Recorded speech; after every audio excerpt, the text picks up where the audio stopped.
Bismillahirrahmanirrahim. Assalamualaikum warahmatullahi wabarakatuh. Perkenalkan, nama saya Elsa Yunifia. Saya mahasiswi Prodi Perbankan Syariah Universitas Islam 45 Bekasi dengan NPM 4118293320003. Izinkan saya untuk mempresentasikan proposal saya dengan judul Analisis Strategi BTN Syariah KC Bekasi dalam menghadapi disrupsi teknologi terhadap sumber daya insani. Penelitian ini dilatar belakangi dengan berkembangnya teknologi, kemudian terjadilah disrupsi teknologi yang mana terjadinya perubahan yang masif pada hal-hal mendasar yang diakibatkan oleh pesatnya perkembangan teknologi pada saat ini. Masyarakat saat ini harus bergantung pada teknologi. Seperti halnya masyarakat saat ini dapat membuka rekening hanya secara online tanpa harus mendatangi bank tersebut, sehingga disrupsi teknologi ini memberikan dampak terhadap SDI yang ada di bidang perekonomian, khususnya pada perbankan syariah, seperti adanya penurunan atau pengurangan jumlah karyawan yang ada di bank tersebut. Lalu, bank tersebut harus mempunyai strategi dalam menghadapi dampak disrupsi teknologi tersebut. Adapun rumusan masalah pada penelitian ini yaitu yang pertama, bagaimana perkembangan IT di BTN Syariah KC Bekasi ketika sebelum dan sesudah adanya disrupsi teknologi. Yang kedua, bagaimana dampak disrupsi terhadap SDI yang ada di BTN Syariah KC Bekasi. Ketiga, bagaimana strategi BTN Syariah KC Bekasi terhadap dampak disrupsi teknologi. Kemudian bagaimana analisis strategi BTN Syariah KC Bekasi terhadap dampak disrupsi teknologi. Adapun tujuan penelitian pada penelitian ini yaitu untuk mengetahui perkembangan IT di BTN Syariah KC Bekasi ketika sebelum dan sesudah adanya disrupsi teknologi. Selain itu juga untuk mengetahui dampak disrupsi terhadap SDI yang ada di BTN Syariah KC Bekasi. Kemudian mengetahui strategi BTN Syariah KC Bekasi terhadap dampak disrupsi teknologi. Yang terakhir untuk mengetahui analisis strategi BTN Syariah KC Bekasi terhadap dampak disrupsi teknologi. Adapun tinjauan pustaka pada penelitian ini yaitu pada teori disrupsi teknologi.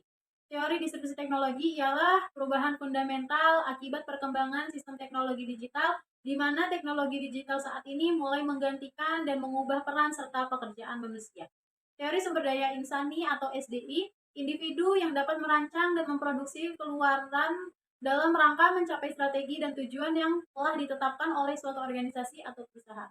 Adapun strategi yaitu suatu tindakan yang direncanakan oleh suatu perusahaan atau organisasi untuk mencapai tujuan yang diharapkan.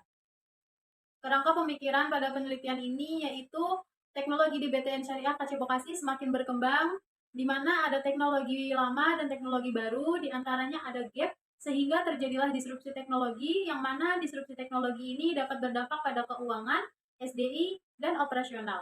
Akan tetapi, pada penelitian kali ini, saya hanya membatasi dampak terhadap SDI saja. Lalu bagaimana strategi BTN Syariah KC Bekasi ini dalam menghadapi dampak tersebut? Kemudian saya menganalisis strategi BTN Syariah KC tersebut. Terbentuklah kesimpulan yaitu analisis strategi BTN Syariah KC Bekasi dalam menghadapi disrupsi teknologi terhadap sumber daya insani. Penelitian terdahulu. Penelitian terdahulu yang pertama yaitu diteliti oleh Nurmalinda Lestari pada tahun 2020 dengan judul Analisis Kualitas dan Kuantitas Tenaga Kerja Perbankan Syariah yang Terdampak Disrupsi Teknologi. Adapun hasil penelitian ini yaitu digitalisasi perbankan sudah tidak dapat dihindari. Lalu untuk mempertahankan eksistensinya, maka perbankan syariah ini membutuhkan SDM yang menguasai konsep bank syariah.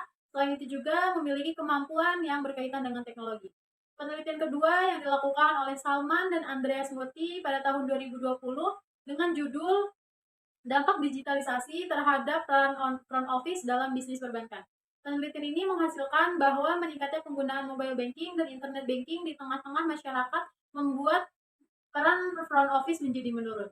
Penelitian yang ketiga dilakukan oleh Nabilah Fahma Hasibuan tahun 2020 dengan judul Analisis Perkembangan Jumlah Outlet Kantor Cabang dan Kebutuhan Frontliner di Era Digital Banking Studi Kasus Bank Syariah di Kota Medan. Pada penelitian ini, hasilnya yaitu penerapan digital banking belum berdampak pada pengurangan jumlah kantor cabang dan frontliner di Bank Syariah Kota Medan karena digital banking ini belum mampu membackup seluruh kegiatan transaksi nasabah. Penelitian selanjutnya dilakukan oleh Ira Puspita Dewi tahun 2019 dengan judul Pengaruh Digitalisasi Perbankan Terhadap Efektivitas dan Produktivitas Kerja Pegawai. Hasil penelitiannya yaitu bahwa kompetensi digital ini sangat diperlukan karena selain mendukung operasional perbankan digital juga dapat meningkatkan efektivitas dan produktivitas kerja pada pegawainya. Penelitian selanjutnya dilakukan oleh Emi Susanti tahun 2019 dengan judul Inovasi Digital Banking dan Kinerja Perbankan di Indonesia. Pada penelitian ini menghasilkan bahwa masyarakat sudah mulai melakukan digital banking dikarenakan pada tahun 2013 hingga 2018 terjadinya peningkatan transaksi dan layanan digital banking ini berpengaruh terhadap peningkatan pendapatan bank. Metode penelitian. Jenis penelitian yang digunakan pada penelitian kali ini yaitu penelitian kualitatif.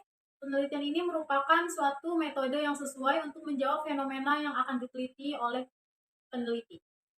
Adapun sumber data yang digunakan ialah sumber data primer dan sumber data sekunder. Adapun informan dalam penelitian ini yaitu terdiri dari Human Capital Support BTN Syariah KC Bekasi dan key informan dalam penelitian ini yaitu Kepala Cabang BTN Syariah KC Bekasi. Adapun teknik pengumpulan data yang digunakan oleh peneliti yaitu menggunakan teknik triangulasi, di mana teknik triangulasi ini yaitu wawancara, observasi, dan dokumen. Kemudian teknik analisis data.